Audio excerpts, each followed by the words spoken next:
I've always heard that he was mainly a broker, but he was a good judge of dogs, and he knew where all the good dogs were. So he would, if somebody needed a good dog, he'd go, back in the days when prices were different, he'd buy a dog for $200 and sell it to someone else for $500. And it'd go directly from that person to the other one, so there was no conflict. Well, I have to see where you're at. Yeah, but he knew they were good dogs. And so consequently he had all these good dogs that he had sold and got a reputation for putting out good dogs. When I knew Carver he was a young dog man then. And I mean, of course, I was a lot younger, but Bob Hempel and Bob O'Neill and George Sadler, some of those guys are trying to help him. And in fact, Bob Hempel asked him, he said, well, Maurice, they didn't pronounce his name Maurice. He said, Maurice, why don't you breed dogs? He says, well, Bob, I don't have the patience for him to grow up. I can't wait for him to grow up, so I'm never going to be a breeder. And that's interesting because he actually did become a fairly good breeder, I think. But there was only a core of dogs that he was breeding himself. There was apparently a lot of these other transactions going on too.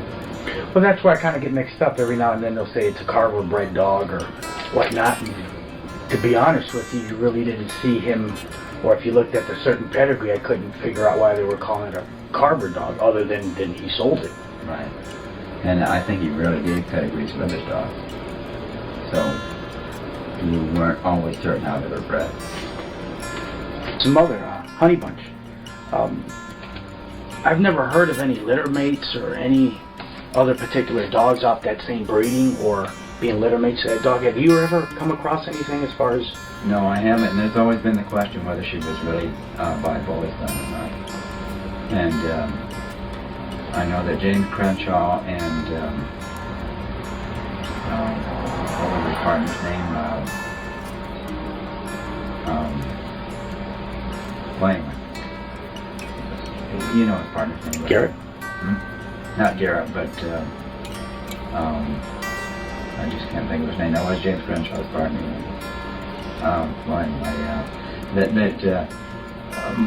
Martha told him to come get this female because now that it's right after Bully's son's match, he says now that Bully's son's quit, he's not going to be able to sell this female anyway. So it was a gift, and she turned out really great. Now I don't know if they knew about any brothers or sisters to her. See, I'd read somewhere about that and whatnot, the same thing that you're just saying, that at the time Bully's son had quit, and it's one of the reasons I heard it was even a gift that they didn't even buy the dog.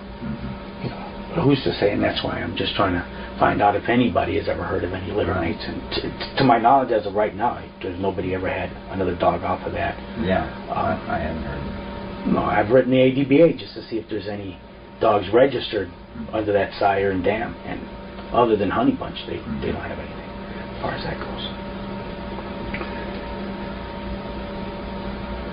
Just a lot of speculation as far as Honey Bunch and Maurice Carver and whatnot. Are you familiar with the Bully Son dogs? Have you ever really ever worked with them particular type of dogs or see them a lot? I've seen them. I haven't worked with them. The reason I'm asking is I'm asking maybe because of course we'll never know how she was really bred or if she was really bred the way she says she was bred.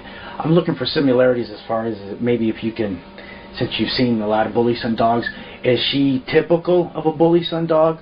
From people that I've seen, people I've talked with have seen her said that she was. She had similar disposition.